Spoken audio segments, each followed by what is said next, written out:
চলুন আজকে আপনাদের এরকম একটা জিনিস যে রেসিপি দেখাবো, যেটা কাঁচাকালেও খাওয়া যায়, পাকলেও খাওয়া যায়, ফালানোর পরেও খাওয়া যায়। সেটা হলো তালের শাঁস। এই তালের শাঁসের আজকে রেসিপি দেখাবো। এখন আমি এই তালের আঠিগুলো সুন্দর করে কেটে ভেতরের ফোপড়াটা বের করে নিচ্ছি।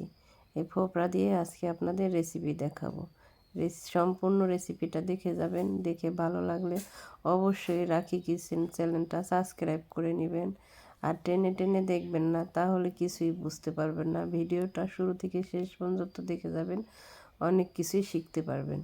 চলুন এখন তালের ফোপড়াগুলো উঠিয়ে নিচ্ছি। আমি তালগুলো এটা গোল করে কেটে নিয়েছি, আমি লম্বা করে কাটিনি। আপনারা যে কোনো ফেলেই কেটে নিতে পারেন। এখন তালের ফোপড়াগুলো উঠিয়ে নিচ্ছি। দেখুন কতটা সুন্দর হয়েছে, ফোপড়াগুলো পুরো ভরে গেছে। আর যারা এখনও চ্যানেলটা সাবস্ক্রাইব করেন নাই, প্লিজ দয়া করে রাখি কিচেনটা সাবস্ক্রাইব করে নেবেন। এই দেখুন এর মাঝে আমার তালের ফোপড়াগুলো উঠানো হয়ে গেছে। এখন চলুন তালের ফোপড়া কীভাবে ভাজবো সেই বেটারটা বানাই নিচ্ছি। এখানে নিয়েছি চালের গুঁড়ো, নিয়েছি বেসন, নিয়েছি কালো জিরা, নিয়েছি হলুদ, লবণ, মরিচের গুঁড়া আর ভাজা জিরার গুঁড়া, আর নিয়েছি তালের ফোপড়া, আর নিয়েছি পানি।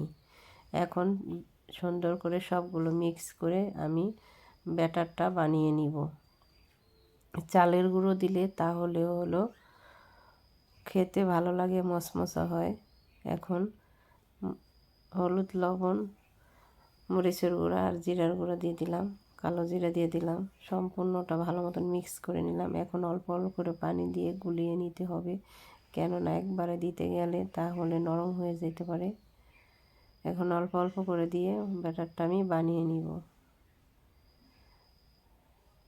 দেখুন এর মাঝে আমার ব্যাটারটা বানানো হয়ে গেছে। এখন চলুন তালের ফোপড়া দিয়ে ভেজে নিব। এই তালের ফোপড়াগুলো আর দিয়েছি একটা কড়াই বসিয়ে। এখন সয়াবিন তেল দিয়ে দিলাম। এখন ব্যাটারের ভেতরে একটা একটা করে তালের ফোপড়া চুবিয়ে ভালো মতন মাখিয়ে এখন ভেজে নিব।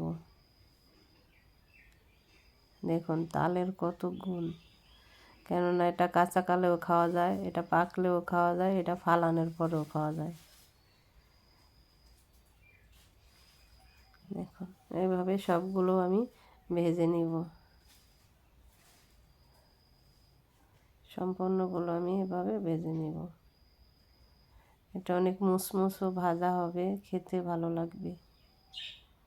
আপনারা একবার হলো এভাবেও ট্রাই করে দেখতে পারেন, আশা করি ভালো লাগবে।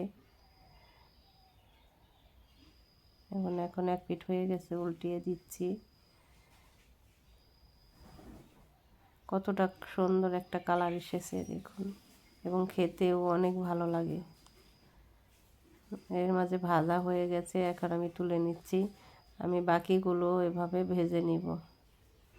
আর প্লিজ ভিডিওটা দেখে অবশ্যই লাইক, কমেন্ট, শেয়ার করে দিবেন। দেখুন কতটা সুন্দর কালার এসেছে। আর কি বলবো, খেতে এত মজা, অনেক মজা। আর ভিডিওটা দেখার জন্য অসংখ্য ধন্যবাদ।